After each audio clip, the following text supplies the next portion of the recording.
घर का बंटवारा। अरे विनोद, तूने हलवाई को सारा सामान तो दे दिया है ना? अक्षय की शादी में कोई कमी नहीं रहनी चाहिए। आखिर सबसे छोटा भाई है तुम सबका। हाँ माँ, आप चिंता मत करो, मैं पूरा ध्यान रखूंगा। मंगल बेटा, तूने तो कहा था कि फूल का ऑर्डर दे दिया है, यहाँ तो फूल पहुँचे ही नहीं। अब क्या बहू की विदाई के बाद फूल आएंगे? माँ, मैंने अभी बात की है फूल वाले से, वो रास्ते में ही है। आप किशोर भैया से क्यों नहीं कहती कुछ करने को? किशोर पहले ही मेरे बताए काम कर रहा है। पास के सभी रिश्तेदारों और मोहल्ले वालों को कार्ड वही तो देकर आया था। रिसेप्शन के लिए हॉल भी उसी ने बुक किया था। टेंट कुर्सी वालों को भी तो वही देख रहा है। पर कई मोहल्ले वाले तो हमारे भरे पूरे परिवार से जलते भी है, उन्हें बुलाने की क्या जरूरत थी? बेटा, शादी ब्याह में तो बुलाना ही पड़ता है, नहीं तो लोग क्या कहेंगे। दादी दादी देखो ना, हलवाई अंकल हमें लड्डू नहीं दे रहे, आप इनको डांटो ना। अरे चैन सुख दे देना बच्चों को लड्डू, क्यों तंग कर रहा है इन्हें? बीबी जी, मैं कहाँ मना कर रहा हूँ, लेकिन लड्डू बनते ही ये बच्चे उठा उठा कर खा लेते हैं। अरे मैं तो इन्हें थाल में रख के परोस भी नहीं पा रहा। भागो, अब कोल्ड ड्रिंक पीने चलते हैं। भागो भागो, अब कोल्ड ड्रिंक पीने चलते हैं। जैसे कि आप देख रहे हैं, आज इस घर के सबसे छोटे बेटे अक्षय की शादी है। घर में बहुत चहल पहल है।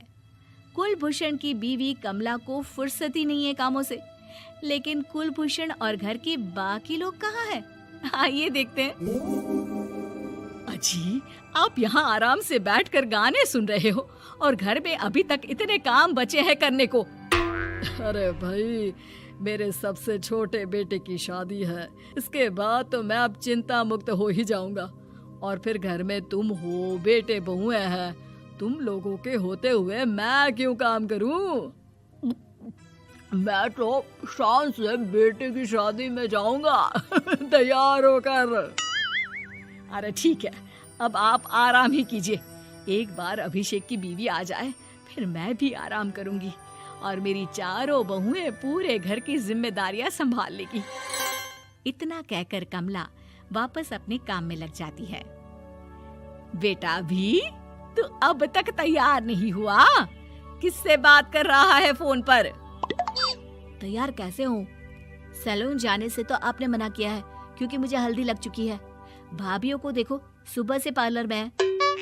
अक्षय की शादी हो जाती है और नंदिता बहू बनकर घर आ जाती है, लेकिन इस घर की खुशियों को मानो किसी की नजर लग गई थी। नंदिता के आने के बाद आए दिन घर की शांति भंग होती रहती। अपने माँ बाप की इकलौती बेटी को इतने बड़े परिवार की जिम्मेदारियां कहाँ संभालनी थी। अभी देखो ना, मेरे हाथों की मेहंदी भी अभी नहीं उतरी है और तुम्हारी मम्मी ने मुझे घर के कामों में लगा दिया। मैंने सोचा था कि घर की सबसे छोटी बहू होने के कारण मुझे सब पलकों पर बिठा के रखेंगे, पर यहाँ तो पलक झपकने की भी फुर्सत नहीं मिलती। देखो नंदू, शादी के पहले ही मेरे घर वालों ने तुम्हें और तुम्हारे पेरेंट्स को बता दिया था कि मैं जॉइंट फैमिली में रहता हूँ, तो फिर अब ये शिकायत क्यों? और फिर तुमसे पहले मेरी भाभियाँ भी तो आई थी शादी करके, उन्होंने तो कभी कुछ नहीं कहा। नंदिता तब तो चुप हो जाती है, लेकिन ऐसा बहुत दिनों तक नहीं चलता। अरे नंदिता, माँ बाबूजी की दवाई का टाइम हो गया है, उन्हें दवाई दे आओ और उसके बाद सबके लिए नाश्ता बना देना। पर भाभी, मैं तो अभी अपना फेवरेट सीरियल देख रही हूँ। प्लीज मेरी जगह आप कर लो ना ये काम। ठीक है, मैं तेरी जगह माँ बाबूजी को दवाई दे आती हूँ और नाश्ता बना लेती हूँ। तू मेरी जगह पूरे घर की डस्टिंग करके 5 बच्चों को स्कूल के लिए तैयार करके भेज देना और दोपहर का खाना बनाने के बाद कपड़े धोकर सुखा देना। उसके बाद हम दोनों मिलकर बाजार जाकर सब्जी ले आएंगे, फिर डिनर की तैयारी कर लेंगे और उसके बाद बस भाभी, मैं माँ बाबूजी को दवाई देकर सबके लिए नाश्ता बना देती हूँ। हे भगवान, ये कहाँ लाकर फंसा दिया मुझे। मेरे घर में तो गिनती की 8 रोटियां और 2 सब्जी बनती थी और नाश्ता निपट जाता था। यहाँ तो रोटियों का ढेर और सब्जियाँ बड़े बड़े पतीलों में बनानी पड़ती है। नाश्ता बनते बनते लंच का टाइम हो जाता है और लंच बनते बनते डिनर का। अभी मुझ में तुम्हारे पूरे परिवार का नखरा उठाने की और ताकत नहीं बची। मैं ऐसे नहीं रह सकती। अरे तो क्या चाहती हो तुम?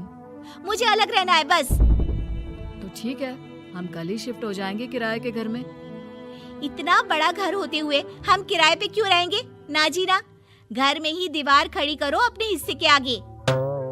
घर के साथ साथ घर की खुशियों में भी दीवार खींच जाती है।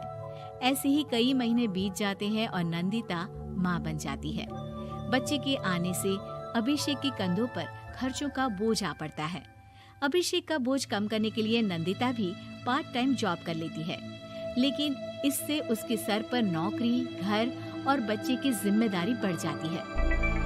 नंदिता, ये क्या है? तुमने घर भी ठीक से साफ नहीं किया, ना ही मेरे कपड़े धुले हैं। चिंटू के बाल भी कटवाने जाना था, देखो उसके बाल कितने बढ़ गए हैं। अरे करती क्या हो पूरा दिन तुम? मैं करती क्या हूँ? तुम्हारा नाश्ता और लंच बनाने के बाद चिंटू को डे केयर सेंटर पर छोड़कर आती हूँ, फिर खुद ऑफिस जाती हूँ। पूरा दिन काम करके आने के बाद बिना आराम किए बाजार से सब्जियाँ लेकर आती हूँ, घर आकर खाना बनाती हूँ, चिंटू को देखती हूँ और क्या करूँ मैं? तो किसने कहा था अपने सर पर इतने काम लेने को? मत जाओ ऑफिस। ऑफिस जाए बिना घर के खर्चे कहाँ से पूरे होंगे? चिंटू की डे केयर का खर्च, उसके लिए बेबी फूड का खर्च, प्रेस वाले का खर्च, ये सब तुम्हारी सैलरी से होता नहीं है। अगर परिवार से अलग नहीं होती तो इतनी मुसीबतें नहीं उठानी पड़ती तुम्हें परिवार के साथ मिलकर काम करने में दिक्कत थी, लेकिन काम तो अब भी बहुत है तुम्हारे सर पर। चिंटू को भी डे केयर भेजने की जरूरत नहीं पड़ती।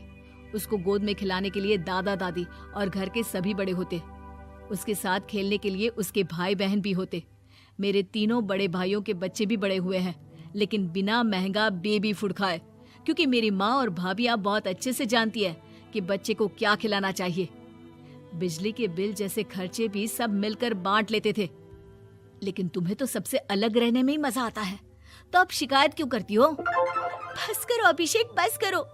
मैं मानती हूँ कि मैं गलत थी। मेरे एक गलत फैसले ने हमें बिल्कुल अकेला कर दिया है सबसे। एक घर में होते हुए भी हम बाकी परिवार से अजनबियों की तरह रह रहे हैं। अभिषेक और नंदिता की सारी बातें घर के बाकी लोगों को सुनाई दे रही थी। तभी कमला बोल पड़ती है। अरे नंदिता बहू, किसने कहा कि तुम अकेले हो? तुम्हारा इतना भरा पूरा परिवार है ना तुम्हारे साथ। हम तो बस ये चाहते थे कि तुम अपनी गलती समझ जाओ।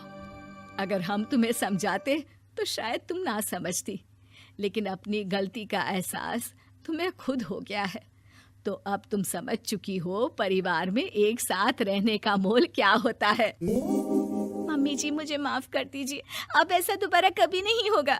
अरे माफी बाद में, पहले मेरा पोता जरा मेरी गोद में तो दे, और तू जाकर सबके लिए चाय बना ला।